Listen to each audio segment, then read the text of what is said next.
ज्या वेळेला वासना एखाद्याच्या डोक्यावरती चढते ना, त्यावेळेला त्याला पूर्ण घेऊनच ते संपते. मग ती महिला असू द्या किंवा पुरुष असू द्या.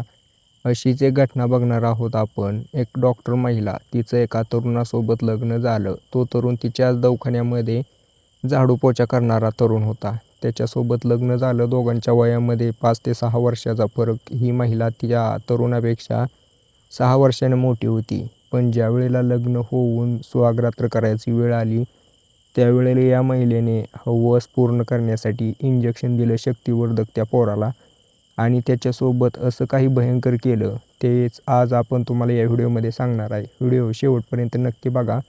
बाकी आपले व्हिडिओ आवडत असतील तर व्हिडिओला लाईक पण एकदा नक्कीच करा.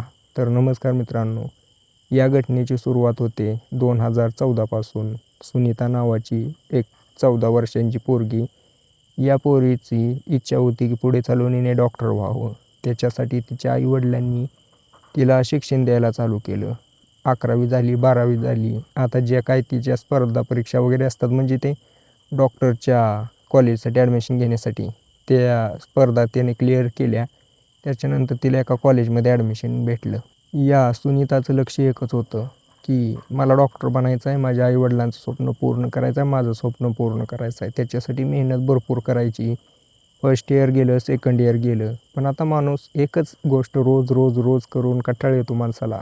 काहीतरी रोज नवीन लागतं, जेणेकरून किक बसावी आणि किक बसून माणूस असं त्याच्या डोक्यामध्ये डोपामाइन रिलीज व्हावं, जेणेकरून माणसाला अजून काम करण्याची इच्छा यावी. त्याच्यासाठी आता तिने विचार केला की अभ्यास तर आपण भरपूर केला, एन्जॉय कधी करायचं? एन्जॉय जर नाही केलं तर मला आता किक बसणार नाही. त्याच्यासाठी तिने सुरुवातीला मित्रमैत्रिणींसोबत बाहेर फिरायला चालू केलं. असंच नवीन नवीन शौक वाढत चालले. कधी नशा करायची, कधी हे करायची, ते करायची. आता हिचं अभ्यासावरून लक्ष पूर्णपणे उडून गेलं होतं.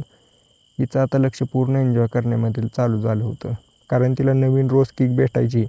त्यामुळे तिला अभ्यास सोडून हे सगळं करू वाटायला लागलं. हळूहळू हिचंही आता काही बाहेर आता अभ्यासावरून तर लक्ष पूर्ण उडून गेलं होतं. हिचं बाहेर प्रेम प्रकरण चालू झालं. अमर नावाचा हा पोरगा तिच्याच क्लासमध्ये शिकणारा होता. क्लासमध्ये तर शिकत होता, पण हा पोरगा होता तो श्रीमंत घरातला होता. याच्यासोबत ही राहू लागली. लिव्ह इन रिलेशनशिपमध्ये राहू लागली. हॉस्टेलमधून निघून याच्या रूमवरती गेली, तिथं राहायची. त्याच्यासोबत जे करायचं ते करायची. हिच्या शरीराची गरज भागवून द्यायचा तो अमर, तिच्या पैशाची गरज भागवायचा. त्यामुळे आता ती घरच्यांपासून फार दूर गेलेली होती. घरचे तिच्यावरती खूप रागवायचे की तू आम्हाला आता काहीच बोलत नाही, काय नाही, कुठं गेली, काय झाली, गायबच झाली. त्यामुळे आता तिच्या घरचे तिला अधूनमधून भेटायला यायचे. ज्यावेळेला त्यांना समजलं की त्यांची पोरगी सुनीता अमर नावाच्या पोरासोबत लिव्ह इनमध्ये राहते, त्यावेळेला त्यांनी तिला रागवले, सांगितलं की असं नको करू. पण ती काय ऐकण्यासाठी तयार नव्हती. 6 महिने झाले, वर्ष होत आलं. हिचा सेकंड इयर संपला, थर्ड इयर चालू झाला.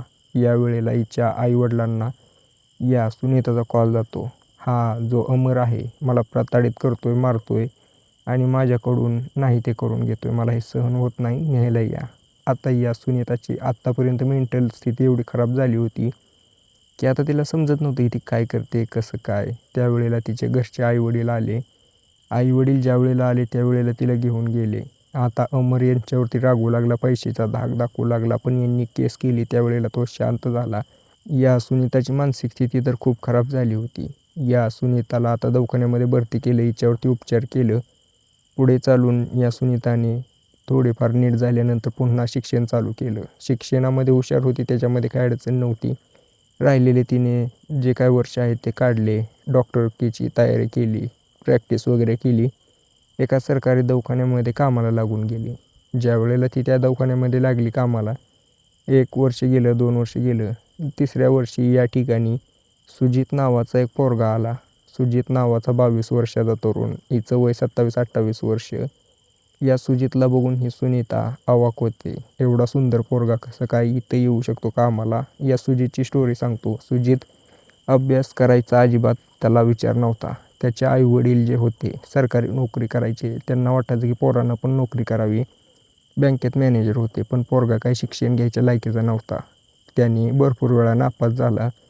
नको ते धंदे करायचा. त्यामुळे त्याच्या वडिलांनी कुठून ना कुठून ओळख काढून सरकारी दवाखान्यामध्ये ऑर्डनची नोकरी दिली होती, सरकारी नोकरी होती. त्याच्यामुळे ते आता करू लागला होता. पुढे चालून हा सुजित बघतो की ही जी सुनीता आहे याच्याकडे ती वेगळ्या नजरेनं बघते. म्हणजे कसं, याला अशी बघते की खाऊन टाकावं का काय. त्याच्यामुळे हा तिच्याकडे जास्त लक्ष ठेवू लागला. आता ही सुनीता तिच्या रूममध्ये या सुजितला कायम बोलवायची, त्याची रूम वगैरे साफ करायला लावायची. या दोघांमध्ये बोलणं एवढं वाढलं की दोघांमध्ये आता प्रेम बनलं होतं. प्रेमाचं रूपांतर संबंधामध्ये झालं. दोघं संबंध करू लागले होते. पण एक गोष्ट होती की यावेळेला आता ही जी सुनीता होती ती रिस्क घ्यायची मनस्थितीत नव्हती. म्हणायची लग्न कर आणि जे काय आहे ते करू. आता सुजित म्हणला मला काय अडचण नाही. त्यावेळेला त्याने त्याच्या घरी सांगितलं. त्याच्या घरचे म्हणले याड लागले काय, सरकारी नोकरी, मोठी डॉक्टर, तू एक साधा कामगार, सोडून दे नाद. सुनीताच्या घरच्यांना समजलं. त्यांनी तर नकारच दिला. आता या दोघांनी बाहेर जाऊन लग्न केलं. त्या ठिकाणी लग्न केल्यानंतर हे दोघं आता एका रूम घेऊन राहू लागले. घरच्यांचा तर विरोध होता. रूम घेऊन राहू लागले. ज्या वेळेला हे दोघं राहायला गेले लग्नाची पहिली रात्र, या ठिकाणी हा सुजित रूममधून फ्रेश होऊन बाहेर आला. त्यावेळेला त्याच्या पत्नीने एक इंजेक्शन काढलं. सुनीताला विचारतो की कसलं इंजेक्शन आहे. ती सांगते की काही नाही, एक जस्ट आपलं असं इंजेक्शन आहे, हे घेतलं की तुझ्यामध्ये ताकद येईल आणि जेणेकरून मी मजा करेल, तू मजा करशील, जन्नत देखील दोघाला. आता हा म्हणला आपण तर काही एवढं शिकलेलं नाही, डॉक्टर आहे बाय, तिला समजत असेल. म्हणून तो म्हणला ठीक आहे. सुरुवातीला तर भेट होता, पण इंजेक्शन लावून घेतलं. इंजेक्शन लावल्यानंतर त्याला काही समजलं नाही. 2-3 मिनटानंतर याचे डोळे झाकून गेले पूर्णपणे. डोळं झाकलं, त्याला काही समजलं नाही. सकाळ झालेली समजलं तेवढं, त्याला जाग आली. अंघोळीला गेला, बघितलं त्याच्या पाठीवरती सगळ्यांना नकानं वरबडलेलं आहे. त्याचे शरीर असं काही दुखत होतं जसं काही तो 4 तास 8 तास एकदम मजुरी करायला गेलता. आता याला समजलं नाही, पण तो विचार करत नाही जास्त. दुसऱ्या दिवशी तसंच, तिसऱ्या दिवशी तसंच, 1 महिनाभर असं चाललं. सुनीता इंजेक्शन द्यायची, याला झोप लागायची, सकाळीच कळायचं उठायचं.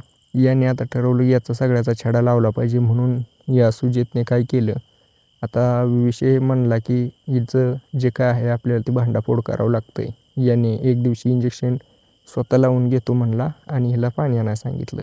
सुनीता गेली पाणी आणायला. इंजेक्शन याने फेकून दिलं, लावून घेतलंय म्हणला आणि काही वेळा झोपायचं नाटक केलं.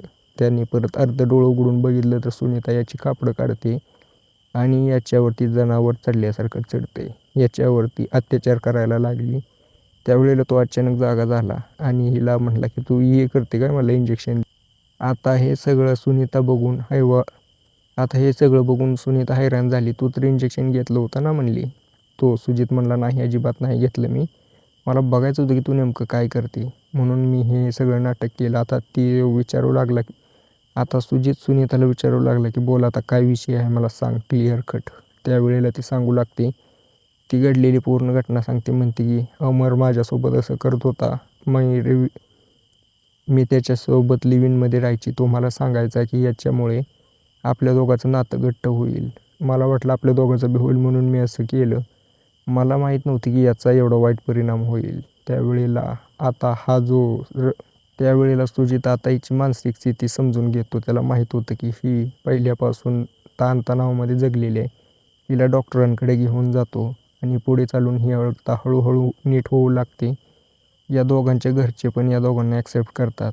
शेवटी आता या दोघं चांगलं आयुष्य जगत आहेत त्यांच्या हिशोबाने. भविष्यात पुढे चालून या दोघांचा संसार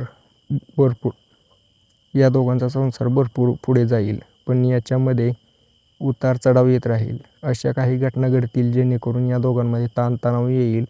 त्याच्यासाठी हे दोघं आता कोर्टामध्ये रजिस्टर करून वगैरे लग्न ठेवलेलं आहे. काही अडचण आली तर ते बघून घेतील स्वतःचं. जर काही अपडेट आली तर मी तुम्हाला सांगेनच. बाकी व्हिडिओ कसा वाटला मला कमेंट करून नक्की सांगा.